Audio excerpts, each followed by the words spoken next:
POW news empire of world channel पर आप अपने शहर के हर छोटी बड़ी व सरकारी योजनाओं, घटनात्मक खबरों के लिए बने रहे हमारे YouTube चैनल के साथ। सब्सक्राइब व लाइक जरूर करें।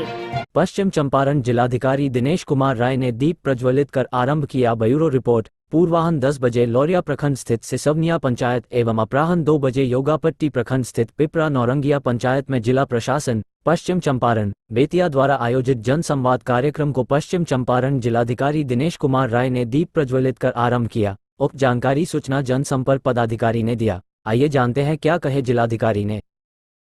में पर्याप्त मात्रा में शिक्षक हो जाएंगे, अर्थात सरकारी स्कूलों की दशा जो है बदल रही है और तेजी से बदलते जाएगी। उत्तम गुणवत्ता के आधार पर शिक्षा मिलेगा, आपके बच्चों का विकास होगा, आपके बच्चे आगे बढ़ेंगे, क्योंकि वही कल के भविष्य हैं। इसलिए बच्चों की पढ़ाई लिखाई बिल्कुल आवश्यक है।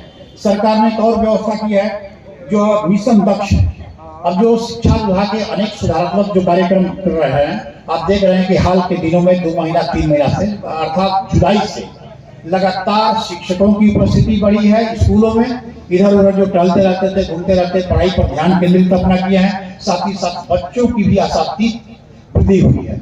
माने उम्मीद से ज्यादा, आशा से ज्यादा बच्चे जो है विद्यालय में जा रहे हैं। तो ये क्या है, पढ़ाई के प्रति लगाव, पढ़ाई के प्रति झुकाव। लेकिन शिक्षक के अलावे, सरकारी अधिकारियों के अलावे, शिक्षा पदाधिकारियों के अलावे आपका भी नैतिक दायित्व बनता है कि आप अपने बच्चों को स्कूल भेजें, उनके पढ़ाई पर ध्यान दें।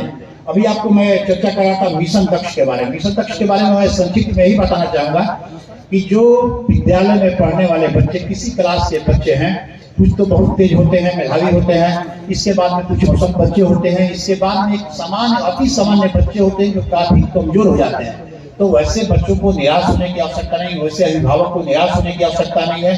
सरकार इस तरह की व्यवस्था कर रही है कि जो शिक्षक हैं, जो बच्चे बिल्कुल कमजोर हैं, क्लास में से उनका चयन किया जाएगा कि जो भी 5, 10, 15, 20 बच्चे हैं उनको 5, 5, 6 की संख्या में अलग अलग बैठा करके अनुभवी शिक्षकों के द्वारा टिफिन के बाद में, मध्याह्न भोजन के बाद में उनको बैठाया जाएगा और उनको विशेष करके जिस विषय में वो कमजोर हैं उनको शिक्षा दी जाएगी। उनकी गुणवत्ता, शिक्षा में गुणवत्ता लाई जाएगी।